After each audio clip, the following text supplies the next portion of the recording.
You thought 2025 would be the golden year of K-pop? Think again, because behind the polished stages and viral dance challenges lies a scandalous underworld that's just been cracked wide open.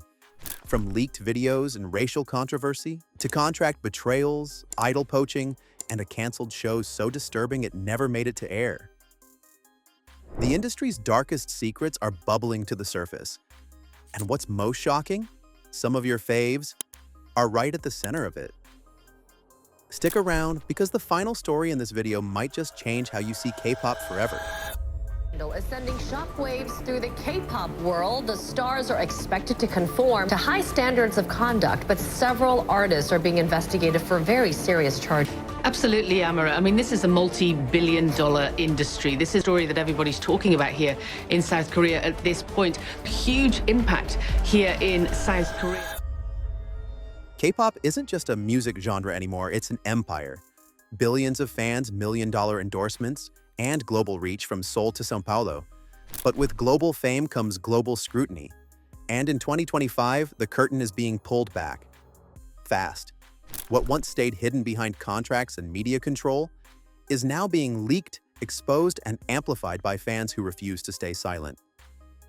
So, what exactly went down? Let's dive into the 5 most shocking K-pop scandals of 2025. So far, Blackpink's N-word controversy, no excuse in 2025. It started with an unearthed audition tape, old footage of Jennie, Rosé, and Lisa singing along to rap lyrics, casually dropping the N-word. No beeps, no censorship. Just the word, out loud.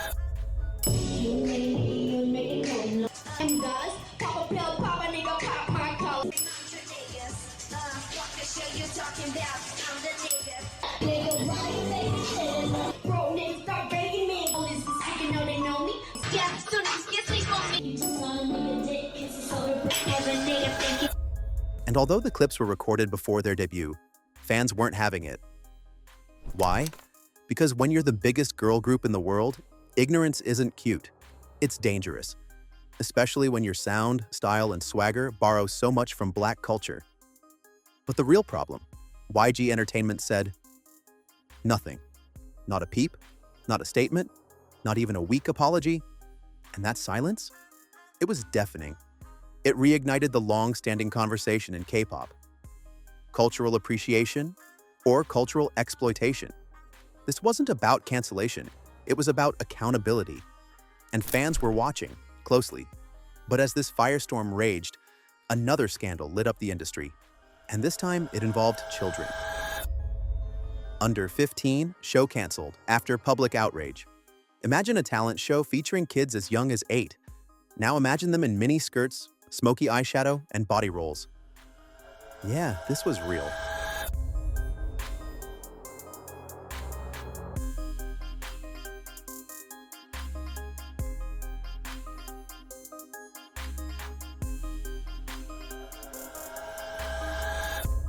Under 15 was pitched as a fresh look at K-pop's next generation. But instead, it became a PR disaster that had parents, fans, and advocacy groups demanding heads. Promo clips featured underage contestants performing to hypersexualized songs, dressed for Vegas, not kindergarten. And fans immediately called it what it was: exploitation, child sexualization, a nightmare wrapped in neon lights. The backlash was so brutal that the network pulled the plug before the first episode aired. Petitions, lawsuits, even political commentary flooded Korean media. One anchor put it bluntly, if this show had aired, K-pop might never recover. But the worst PR nightmare of the year? It wasn't a show. It was a war between idols and their own agency. NewJeans versus ADOR, K-pop's legal cage match. They were the Gen Z darlings of K-pop, Y2K icons with chart-topping hits and global brand deals. But in 2025, NewJeans blew up the industry in the courtroom. 아무래도 저희에 관련된 일이니까 저희가 직접 출석하는 게 맞지 않나 생각해서 직접 출석하게 됐어요. 이번에 예정된 홍콩 공연은 어떻게 하실 계획이신지 계획이 있으실까요? 가능하다면 저희는 계획한 건 계획대로 진행할 예정. 오늘 그래도 한 분씩 말씀을 좀 재판장님께 전달을 해드렸잖아요. 그냥 저의 마음이요. 저희가 겪은 부당함에 대해서 In a jaw-dropping twist, the girls filed legal action against their agency, ADOR, alleging mistreatment, contract violations, and toxic work conditions. Member Hani even testified in front of the Korean National Assembly. You heard that right. The government got involved. She spoke about long hours, emotional manipulation, and pressure to keep quiet. ADOR denied everything, of course, but receipts started leaking, contracts, emails, confidential memos. And suddenly, the fans weren't just watching, they were picking sides. Team NewJeans trended worldwide, but so did numbers save ADOR. The case cracked open bigger questions. Are idols employees or property? Is leaving a company career suicide or freedom? And just when you thought this was the peak, a new scandal emerged, even messier and way more personal. One that sent idols to court, fans to war, and agencies into full panic mode. Kiss of Life's hip-hop party, Backlash. Rookie girl group Kiss of Life was just gaining momentum until they threw a hip-hop live stream party that fans will never forget for all the wrong reasons. No, I'm talking about me flirting with my man, and that's not a bad thing. I didn't. 그건 조심해. I didn't flirt with your man. It's just me. 오빠. It's just me. Wait, who that? Who's that? Come out. Wait, No. Let's talk about another friend. What for you guys? Are you sure we'll talk about? I'm not sure though. I was kind of drunk. What was meant to be a fun celebration turned into a masterclass in what not to do. The girls wore caricatured hip-hop outfits, used pseudo-black accents, and threw around slang-like props. It didn't feel like respect. It felt like mockery. And black fans? They had seen enough. Kiss of Life lost over 200,000 followers in a matter of hours. Their agency dropped an apology, the kind that sounds like it was written by ChatGPT. But it wasn't enough. Fans weren't asking for PR statements, they were asking for change. What this exposed is bigger than one party. It's about the entire industry's pattern of romanticizing black culture, while refusing to respect the people behind it. But as all this unfolded, a different kind of scandal was brewing. One that was less about culture and more about control. Idol poaching, EXO-CBX, and the battle for ownership. If you thought idol contracts were stable, think again. Because 2025 has seen a full-blown war between idols and the companies trying to own them. Case in point, EXO-CBX versus SM Entertainment. On June 1, 2023, EXO's Chen, Baekhyun, and Xiumin, also members of EXO's subunit EXO-CBX, have filed a lawsuit to terminate their exclusive contracts with SM Entertainment. This led to the lawsuit, as their legal representative, Lin Law Firm, claimed.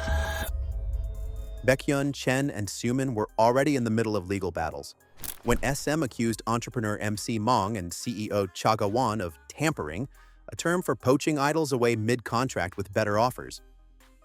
The twist? These deals allegedly happened in secret while CBX was still under SM.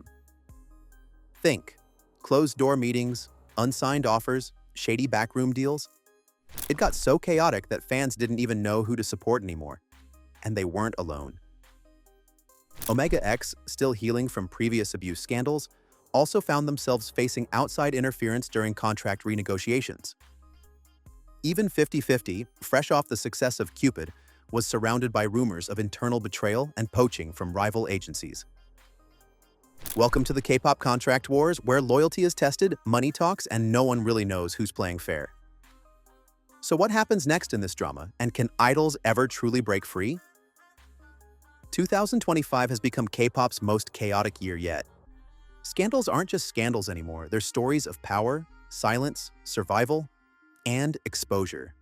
From racial reckoning to child protection, from idol rebellion to industry-wide reckoning. One thing is clear, fans are no longer just passive supporters, they're watchdogs, they're whistleblowers, and they are demanding change. Behind every scandal is a person, an idol who's exhausted, a trainee who's scared, a fan who's disappointed, but also a community that's waking up, that's asking hard questions, and refusing to accept silence. This isn't the end of K-pop's golden age. It might just be the beginning of something better. Which scandal hit you the hardest? Was it the Blackpink backlash, NewJeans legal battle, or the under 15 disaster? Drop your thoughts below, and if you're tired of the industry's double standards, hit that like button. Subscribe for more fearless deep dives into the world of K-pop, idols, and the truth behind the fame. This is just the beginning. See you in the next expose, Mick.